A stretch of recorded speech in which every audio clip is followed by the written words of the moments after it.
Yeah, well, we're excited for the Pac-12 championships coming up in a couple weeks. We ended the season with 2 wins, 2 Pac-12 wins. Guys are wrestling good. Guys are healthy. We're going to get some of these guys to go wrestle a couple matches that have been out of the lineup this weekend in George Mason. And after that, we'll rest them up and get them ready for the Pac-12s. We like our chances. We like the guys that are going, and we're ready to compete. That you guys, middle of the season, so many injuries, just to finally kind of be at that point where you're turning the corner. Are things kind of where you would want them to be at this point in the year? Yeah, health-wise, yeah. We knew that it just they just kept coming. Right, there was just one after another. But we had faith in in Leah, our athletic trainer, and she's like, "It's going to be okay. It's going to be okay."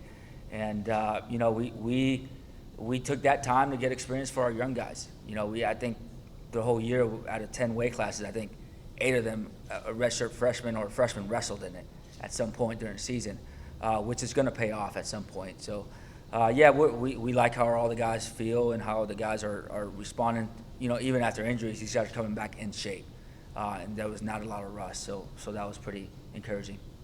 How much different is it going into Pac-12s now compared to maybe 2 or 3 years ago when y'all were more like the new kids on the block? Like you've established yourself as a competitor. I would say that they're not as nice as they used to be. It's not a lot of more handshakes that like back in the day when they'd be, oh, you guys are doing, we were cute back then. Now we're a threat. So I think, it did change, but we're excited. We're excited for it, and we're excited to go back and try to win the thing. You talk about the freshmen that really stood up during that time. Just who really impressed you the most? We got a couple true freshmen that stepped in and wanted to wrestle, and Jaden Johnson and Tay Wilson. They did a great job in the middle weights. We had a young guy at 33 that was ready to wrestle 41 if he needed to, and Jackson Tucker. But man, up and down lineup is Bronson stepped in. He wrestled from anywhere from he started the season trying to go 157, and he ended up wrestling 184 versus Ohio State and got a big win for us. So all of them, man, they all stepped in. Our heavyweight stepped in. Liam Daniels stepped in for Steve and had to wrestle some pretty tough dudes. So we're just, they took some whoopings, right, or they took a beating, and it was tough for them. But we just kept preaching, don't quit, don't quit on yourself yet. Keep grinding, keep going, and they're gonna be better for it. Steve, talk about your year. Are you back healthy where you want to be at this point in the year? Yeah, I'm back on the mat and healthy now. It was a lot of time off, not what I'm used to, but we were hitting it pretty hard off the mat while I was out, so I stayed in pretty good shape. That's what did that do for you, maybe on the mental side, to be able to go through mental reps and just kind of be able to figure things out that way while you're rehabbing and trying to get back on the mat? I was just thinking about coming back stronger. I didn't think that it was going to affect me any, and just trying to stay consistent with rehab and getting my body healed up, and I feel amazing now. So that's to be able to go out on Sunday and kind of put together the performance that you did, be able to kind of back up all that and say, I'm going to be okay. Yeah. How helpful was that just to kind of have one of those under your belt? It was good, and then I'm one of the guys going to George Mason this next weekend, and the coaches have been reassuring me that everything's going to be fine and that I'm going to come back stronger. What have you seen maybe from him and his off-mat work and just kind of his work ethic to be able to get back to this point? Yeah, he's been crushing it.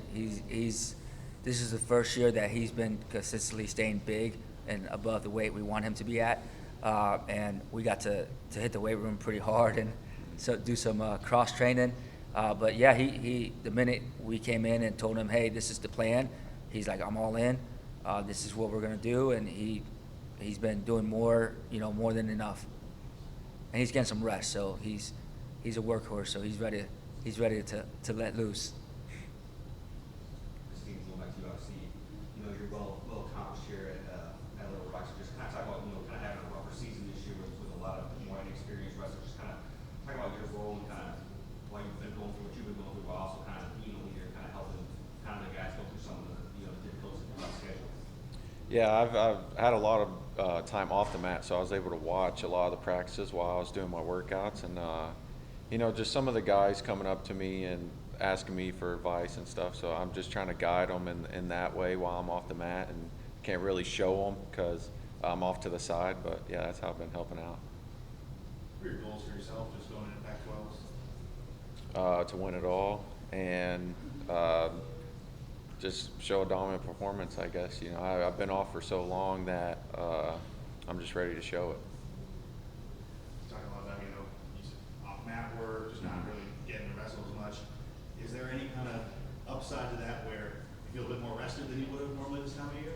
Oh yeah, for sure. I mean, I would probably had gotten stitches all in my face by now if I didn't take the month off. So I've let my eye heal up a little bit, and I'm not as banged up now.